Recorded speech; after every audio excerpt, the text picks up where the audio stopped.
ಏನಾದರೂ ಸಿಹಿ ಸುದ್ದಿ ಇದೆಯಾ? ನಮಗೂ ಗೊತ್ತಿಲ್ಲ. ನಾವು ಅಲ್ಲಿ ಬಂದು 7 ಗಂಟೆಗೆ ಬಿಟ್ಟಿವಿ, ಈಗ ಬಂದು ಇಳಿದಿದ್ದೀವಿ. ಯಾರಾಗಿದ್ದಾರೆ ಏನು ಬಿಟ್ಟರೆ ನಾವು ಕಾದು ನೋಡಬೇಕಷ್ಟೆ. ಡೆಲ್ಲಿಗೆ ಹೋಗಿದ್ರಾ? ಹಾಂ, ಡೆಲ್ಲಿನೇ ಹೈಕಮಾಂಡ್ ನಾವು ಭೇಟಿ ಆಗಿದ್ವಿ. ಭೇಟಿಯಾಗಿದ್ದೀವಿ. ನಿನ್ನೆ ಕೂಡ ಅಲ್ಲೇ ಇದ್ದೀವಿ. ಇವತ್ತು ಭೇಟಿಯಾಗಿದ್ದೀವಿ. ಸೊ ಅಂತಿಮವಾಗಿ ಮಾಡ್ತಿದ್ದಾರೆ. ಅವ್ರಿಗೆ ಪಕ್ಷಕ್ಕೆ ಅವಶ್ಯಕತೆ ಇದೆ ಸರ್ಕಾರಕ್ಕೆ. ಒಳಗೆ ಹೋಗಿ ಇನ್ನೂ ಅಂತ್ಯಮದ್ದಲ್ಲಿದೆ, ಬಹುಶಃ ಮಾಡ್ಬೋದು. ಇನ್ನೊಂದು ರಾತ್ರಿ ಆಗ್ಬೋದು ಅಥವಾ ಬೆಳಗ್ಗೆ ಆಗ್ಬೋದು. 13 ಜನ ನಾಳೆ ಪ್ರಮಾಣವಚನ ಸ್ವೀಕರಿಸ್ತಾರೆ ಅಂತ ಹೇಳ್ತಾ ಇದ್ದಾರೆ ಸರ್. ಅದರಲ್ಲಿ ತಮ್ಮ ಸ್ಥಾನ ಇದೆ ಹೇಗೆ? ಗೊತ್ತಿಲ್ಲ, ನಮಗೆ ಗೊತ್ತಿಲ್ಲ ಅಂತ ಹೇಳಿದ್ರೆ ನಮಗೆ ಗೊತ್ತಿಲ್ಲ. ಅದು ನಾಳೆವರೆಗೆ ವೇಟ್ ಮಾಡಬೇಕು, ಬರಬೇಕಲ್ಲ ಅಲ್ಲಿಂದ ಅಧಿಕೃತ ಬಂದ ಮೇಲೆ ಅವಾಗೇನೆ ಕನ್ಫರ್ಮ್. ಅಲ್ಲಿವರೆಗೆ ಹೂವಾಪು ಅಷ್ಟೇ. ಕೆಪಿಸಿಸಿ ಅಧ್ಯಕ್ಷ ಸ್ಥಾನ ಸಿಗುವಂಥ ನಿರೀಕ್ಷೆ ಇದೆಯಾ ಸರ್? ಗೊತ್ತಿಲ್ಲ, ಅದು ಇನ್ನೂ ಏನೋ ಅನೌನ್ಸ್ ಅವ್ರು ಮಾಡಬೇಕು, ಡೆಲ್ಲಿ ಅವ್ರು ಮಾಡಬೇಕು. ನಾವು ಅಷ್ಟೇ ಕಾದು ನೋಡೋದು ಅಷ್ಟೇ. ಒಬ್ಬ ವ್ಯಕ್ತಿಗೆ ಒಬ್ಬ ಹುದ್ದೆ ಅನ್ನೋ ಒಂದು ಮಾತು ಬರ್ತಿದೆ.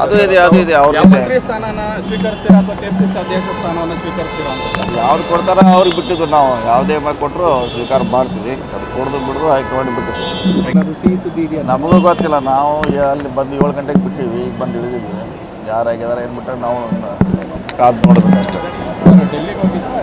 ಹಾಂ, ಡೆಲ್ಲಿನೇ ಹೈಕಮಾಂಡ್ ನಾವು ಭೇಟಿ ಆಗಿದ್ವಿ. ಭೇಟಿಯಾಗಿದ್ದೀವಿ. ನಿನ್ನೆ ಕೂಡ ಅಲ್ಲೇ ಇದ್ದೀವಿ. ಇವತ್ತು ಭೇಟಿಯಾಗಿದ್ದೀವಿ. ಸೊ ಅಂತಿಮವಾಗಿ ಮಾಡ್ತಿದ್ದಾರೆ. ಅವ್ರಿಗೆ ಪಕ್ಷಕ್ಕೆ ಅವಶ್ಯಕತೆ ಇದೆ ಸರ್ಕಾರಕ್ಕೆ. ಒಳಗೆ ಹೋಗಿ ಇನ್ನೂ ಅಂತ್ಯಮದ್ದಲ್ಲಿದೆ, ಬಹುಶಃ ಮಾಡ್ಬೋದು. ಇನ್ನೊಂದು ರಾತ್ರಿ ಆಗ್ಬೋದು ಅಥವಾ ಬೆಳಗ್ಗೆ ಆಗ್ಬೋದು. 13 ಜನ ನಾಳೆ ಪ್ರಮಾಣವಚನ ಸ್ವೀಕರಿಸ್ತಾರೆ ಅಂತ ಹೇಳ್ತಾ ಇದ್ದಾರೆ ಸರ್. ಅದರಲ್ಲಿ ತಮ್ಮ ಸ್ಥಾನ ಇದೆ ಹೇಗೆ? ಗೊತ್ತಿಲ್ಲ, ನಮಗೆ ಗೊತ್ತಿಲ್ಲ ಅಂತ ಹೇಳಿದ್ರೆ ನಮಗೆ ಗೊತ್ತಿಲ್ಲ. ಅದು ನಾಳೆವರೆಗೆ ವೇಟ್ ಮಾಡಬೇಕು, ಬರಬೇಕಲ್ಲ ಅಲ್ಲಿಂದ ಅಧಿಕೃತ ಬಂದ ಮೇಲೆ ಅವಾಗೇನೆ ಕನ್ಫರ್ಮ್. ಅಲ್ಲಿವರೆಗೆ ಹೂವಾಪು ಅಷ್ಟೇ. ಕೆಪಿಸಿಸಿ ಅಧ್ಯಕ್ಷ ಸ್ಥಾನ ಸಿಗುವಂಥ ನಿರೀಕ್ಷೆ ಇದೆಯಾ ಸರ್? ಗೊತ್ತಿಲ್ಲ, ಅದು ಇನ್ನೂ ಏನೋ ಅನೌನ್ಸ್ ಅವ್ರು ಮಾಡಬೇಕು, ಡೆಲ್ಲಿ ಅವ್ರು ಮಾಡಬೇಕು.